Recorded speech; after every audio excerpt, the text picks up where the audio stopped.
Well, arguably the greatest casualty of this whole pandemic to date, aside from the loss of human life, of course, has been the loss of accountability at the political and decision-making level. We've now got a situation where for months and months and months, decisions are being made, and this is particularly in New South Wales, not by parliaments, but by certain ministers, shoved in the Gazette, and then enforced by the police, without the necessary scrutiny of the democratically elected body of the state.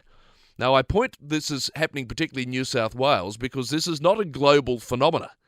In many other jurisdictions around the world, and indeed in some other jurisdictions in Australia, the same model has not been applied. You do have to wonder why in New South Wales there has been this determination not to have Parliament sit, not to have the usual checks and balances in place, where in other jurisdictions they've managed to do it rather effectively.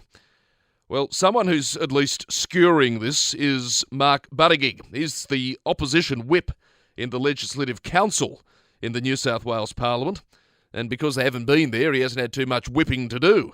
But he's been writing, and in the Sydney Morning Herald yesterday, he made the valid point that in New South Wales, Parliament has not held a sitting day since June the 24th.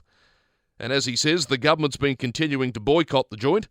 The Labor opposition, together with the majority of the crossbench, find it unacceptable, and they've been calling for its safe resumption. I agree with them. There is more that needs to be done than just deal with COVID, and you need a parliament to make it happen. Well, Mark Buttigieg joins me on the program. Mark, good morning to you. Good morning, Michael. How are you, mate? I'm all right. Look, COVID's the big thing at the moment. We all get that. We've got to deal with it. We've got to survive it and all the rest of it. But you make a valid point. Politicians and political work is an essential service. You should be turning up to your office and doing your job. Well, absolutely, Michael. And I mean, look, it's not like we haven't had time to work this out, right? And the opposition's taken a very reasonable, balanced position on this. As you say, 24th of June, we've been knocked off for 11 weeks now. And during the early days, sure, there was the fear about us spreading it and not quite knowing how to deal with this particular virulent strain, the Delta strain. But there are now very, very stringent plans in place which allow us to sit. We've got MPs being able to attend remotely. We've got limited amounts of people in the chamber, everyone double vaccinated who's in there, masks, rapid antigen testing. It's a very, very, in fact, Michael, it's probably the safest workplace in New South Wales. I was part of the panel that was looking at the plan and the risk analysis, and I can assure you it's extremely safe. So the idea that you wouldn't have your democracy functioning in a time of crisis where the public expects accountability is absolutely unconscionable. Well, and look, at any time it's unconscionable. And look, obviously people are willing to give governments all over the world a bit of the benefit of the doubt. Certainly in the early days we tried to work out how transmissible this thing is and all the rest of it. But as you say, the Berejiklian government expects health workers, transport workers, supermarket workers, many others, media people like myself, to turn up to work each day, but they refuse to do the same.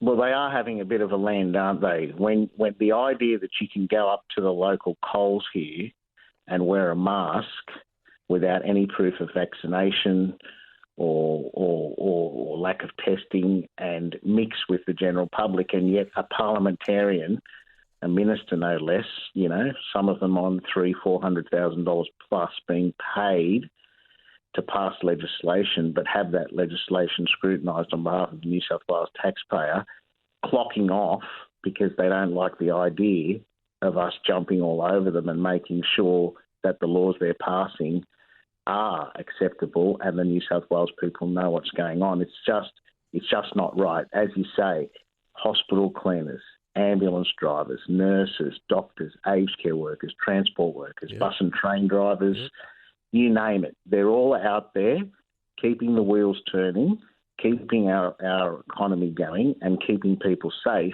And yet what you're seriously telling us that our elected representatives can clock off and avoid scrutiny. On top, I might say, of the Premier availing us of the news the other day that she wasn't going to front up to daily press conferences. I mean, it's a government, Michael, that you'd have to question whether or not they've given the game away and they just don't want to be accountable anymore. Well, I think it was probably a slip. One hopes it wasn't a Freudian slip, but the Premier the other day did say she will turn up when she feels she needs to be held to account, which I thought was arrogant. But anyway, we've got this situation where we have the crisis cabinet, and aside from that, certain ministers making enormous decisions that impact people's lives in ways government decisions have never done in lived experience, and yet almost none of this is being held to scrutiny in an elected representative sense in the Parliament. Now, I deliberately mention other jurisdictions around the world because in the United Kingdom, for example, we have seen what happens when the backbench and the Parliament get together and say to government, well, you know, these ideas you have about dealing with COVID or whatnot, we don't necessarily agree. I mean, take, for example, the vaccine passport situation over there. The reason that's been scrapped is because the Tory backbench started to revolt and said, this isn't in our DNA, this is not what we're about. And the Prime Minister and I guess his crisis cabinet at 10 Downing Street said, all right, well, we better bin this one. So that's the elected democratic Parliament in action during COVID. Now, out here, we look like, for example, we're going to have vaccine passports. Now, whether you agree with them or not doesn't matter. There will be no scrutiny. Well, this is the point, isn't it? You have a House of Parliament based on the will of the people. Now, some of those people elect Liberal Party members, National Party members, Labor Party members, shooters, fishers, farmers, you name it, Greens, and it's all there to represent the diverse nature of the community and what they're thinking. By definition, if you have a small cabal of people, and as you point out, this is not just, Richard's not talking about even the government itself, within the government, a very small suite of people making decisions. So even if their own backbench wanted to arc up, as you pointed out in the UK, they can't because Parliament's not sitting. There's no forum for it.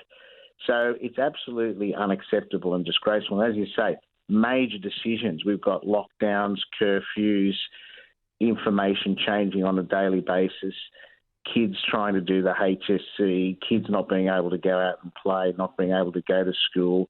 People need information, they need updates, and more importantly, they need their elected representatives to make sure that the government's making quality decisions. And if they're not, call them out. But how can we call them out if we can't use the mechanisms of Parliament to ask questions, to call for papers, and particularly in the upper house, a house of review, that's our job.